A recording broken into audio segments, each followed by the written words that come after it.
السلام علیکم ورحمت الله وبرکاته. محترمو دوستانو، نن یوه ډیره عجیبه او ایمان زیاتونکې موضوع او واقعه حکایت د پیغمبر علیه السلام د صحابي در سره شریکوم. ډیر یو عجبه واقعه ده. داسې واقعه چې انسان ته د الله تعالی پر قدرت او د ذکر پر طاقت باندې نور هم یقین ورکوي او یقین نور هم زیاتیږي. محترمو دوستانو، یو صحابي و، نوم یې عوف بن مالک اشجعي رضی الله تعالی عنه و. د ده زوی بنجه و. دی رالی پیغمبر صلی الله علیه و آله وسلم ته وویل چې ای د الله جل جلاله رسوله، زما زوی د کافرانو د خوا څخه بندي سوی دی، قیدي دی، لاسونه یې تړل سوي دي او کورنۍ یې سخته په غم باندې اخته ده. پلار یې ډېر خفه و، په فکرو کې ډوب و. اخر د پیغمبر صلی الله علیه و آله وسلم خدمت ته حاضر شو. دا واقعه ورته بیان کړله چې زما زوی بندي دی، ته یو لاره راته وښیه چې څنګه زه خپل زوی د کافرانو د بند څخه راخلاص کړم.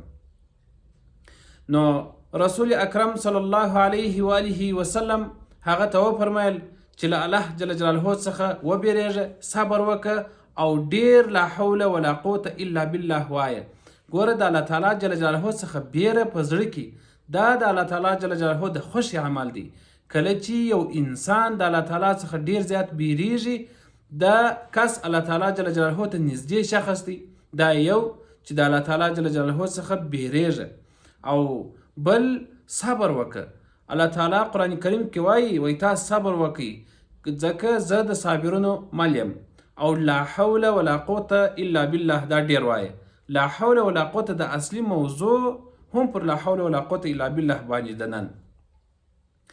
نو ګرانو ورونو، دا یو عاجزي ذکر نه دی، دا د مؤمن طاقت دی. د لا حول ولا قوة الا بالله دا د غمونو دوا ده، دا د مشکلاتو کلي ده. رسول اکرم صلی الله علیه و آله وسلم فرمایلی دي وای لا حول ولا قوة الا بالله د جنت د خزانو څخه یوه خزانه ده. دا حدیث بخاری را نقل کړی دی او سره د مسلمه، یعنی متفق علیه حدیث دی. عوف بن مالک اشجعي رضی الله تعالی عنه کور ته ولاړی. د پیغمبر علیه السلام خبرې د ځان سره یوړلې. خپلې کورنۍ ته هم وویل چې دغه ذکر ډیر وایاست. هغوی به شپه او ورځ وایه لا حول ولا قوة الا بالله. دا به وایه د پاره د دې چې الله تعالی جل جلاله هغه زموږ زوی د قید څخه راخلاص کړي. او بل طرف ته د هغه زوی په قید کې سخت په تکلیف. پیغمبر علیه السلام دا خبر هم ورته وکړل. بل روایت کې راځي ول تاسې د یو چا په توسط دا خبر هغه ته ورسوي چې د لا حول ولا قوة الا بالله هغه هم وایي. نو عوف بن مالک اشجعي رضی الله تعالی عنه وایي موږ خپل زوی ته هم دا حال ورواستاوه چې ته هم دا ذکر کوه. نو هغه هم کوي. کم وخت چې موږ په کور کې اخته دا ذکر کو او هغه زوی مو هلته اخته دی، دا ذکر د الله تعالی جل جلاله دا بهترین ذکر چې د الله جل جلاله رسول صلی الله علیه و آله وسلم ورښولی دی، دا هغه هلته کوي، دی دلته کوي. خو الله تعالی جل جلاله چې کله د بنده فریاد واوري نو ناممکن شان ممکن کوي. هغه کله کله یو کلي لري چې د هغه کلي لا حول ولا قوة الا بالله ده. یو وخت الله تعالی جل جلاله د هغه بنجي صحابي دپاره د خلاصون لاره برابر کړله. د کافرانو د نظر څخه یې پټ کړي. هغو فکر بلې خوا ته ولاړي. د قید څخه دی راخلاص و، د بندیخانې سره راخلاص و، راووتې پسې د باندې. او ان د دشمنانو ځینې اوښان یې هم د ځان سره راوړل. دا کافرانو کوم اوښان چې وه هغه یې رارهي کړل د ځانه سره. کله چې کور ته راغلی، کورنۍ حیرانه شوله.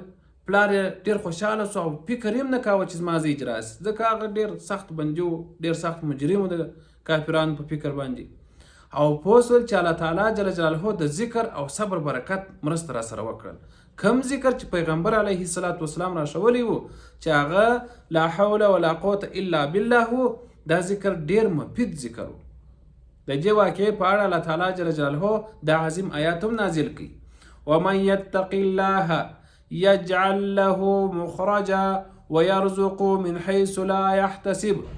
څوک چې د الله تعالی جل جلاله څخه بیریږي، الله تعالی جل جلاله به ورته د خلاصون لاره پیدا کړي او له داسې ځای څخه به روزي ورله راورکړي چې ګمان یې هم نه یې کړی. د سورة طلاق 2 او 3 نمبر آیات دی. نو ګرانو ورونو، که غم لري لا حول ولا قوة الا بالله وایست، که قرض و پور لري لا حول ولا قوة الا بالله وایست، که بل مشکل و حاجت لري لا حول ولا قوة الا بالله تاسې وایست، د کورنۍ په غړو باندې وایست، نو الله تعالی جل جلاله به ستاسې غم او ستاسې مشکل د منځه څخه یوسي. او که زړه مو تنګ وي، ځینې خلک داسې وي نه اکه زړه تنګ وي، هېڅ مشکل هم نه لري، خو په زړه داسې وي هغه د سپین سرانو پیسټله لکه یو چا چې په لاس کې نیولی وي، نو زړه یې تنګ وي، خو ابد یې زړه هغه هم لا حول ولا قوة الا بالله وایي. الله تعالی جل جلاله به په راحت و خوشحالي ور نصیب کړي. نو دا عظیم ذکر زیات وایست، لا حول ولا قوة الا بالله، لا حول ولا قوة الا بالله، ډېر ډېر وایست. شاید ستاسو د مشکل دروازه هم د همدې ذکر په برکت الله تعالی جل جلاله در خلاصه کړي. الله تعالی جل جلاله چې موږ ټوله د ذکر کوونکو بندگانو څخه وګرځوي، هغه ذاکرین، هغه ذکر کوونکي چې الله تعالی جل جلاله د هغو سره محبت لري. ګوره که چیرې په یو ذکر باندې څوک د الله تعالی څخه یو څه وغواړي، الله تعالی په دې باندې خوشحاله کیږي. او که چیرې څوک د بلې لارې څخه یو څه غواړي، الله تعالی د هغه څخه خوابدی کیږي او کار یې سر ته نه رسیږي. نو لا حول ولا قوة الا بالله ډېر ډېر وایست. هر مشکل چې لري، هر مشکل چې لري، الله تعالی جل جلاله به ان شاء الله ستاسو مشکل د دغه لا حول ولا قوة الا بالله په ډېر ډېر ویلو سره سر ته ورسي. پیغمبر علیه الصلاة والسلام یې معلوم تعداد نه دی ښولی چې تاسو یې مثلا 200 واره وایست یا 10 واره وایست یا 20 واره وایست، فقط یې ویلي وه چې تاسې او ستاسې کورنۍ یې ډېر ډېر وایست. نو دا خو ډېره لنډه کلمه ده، خپلو ماشومانو ته یې هم ور زده کړئ، هغه دې هم وایي. الله تعالی به ستاسې کور د مسکینۍ څخه خلاص کړي، الله تعالی به ستاسې کور د خفګان څخه خلاص کړي، الله تعالی جل جلاله به ستاسې کور د غمونو څخه خلاص کړي، الله تعالی به ستاسې کور د مریضۍ څخه خلاص کړي، الله تعالی جل جلاله به ستاسې کور د هر ډول مشکلاتو او غمونو څخه خلاص کړي. الله تعالی جل جلاله به ستاسو کور ته مشکلات نه درولي، مریضۍ به نه درولي، مسکینۍ به نه درولي، او کم هغه نفاق چې په کور کې بې اتفاقي هغه د منځه څخه ځي. که چیرې یو څوک په دغه نیت ووایي چې الله تعالی زموږ د کور څخه نفاق بې اتفاقي دا لرې کړي، الله تعالی به هغه ورڅخه لرې کړي. که یو څوک غواړي چې الله تعالی جل جلاله موږ لمونځګزاره جوړ کړي، په دغه نیت باندې ووایي، الله تعالی جل جلاله به د دوی کور منځ کوونکي او لمونځګزاره شخصیتونه جوړ کړي. الله تعالی دې موږ تاسو ته توفیق راکړي چې دغه ذکر بیخي زیات وایي.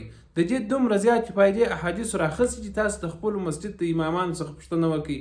د لا حول ولا قوة الا بالله دومره زیاتې فایدې دي چې په ویلو باندې انسان ستړی کیږي. نو هر انسان باید کوشش وکړي چې دغه ذکر ډېر ډېر وکړي.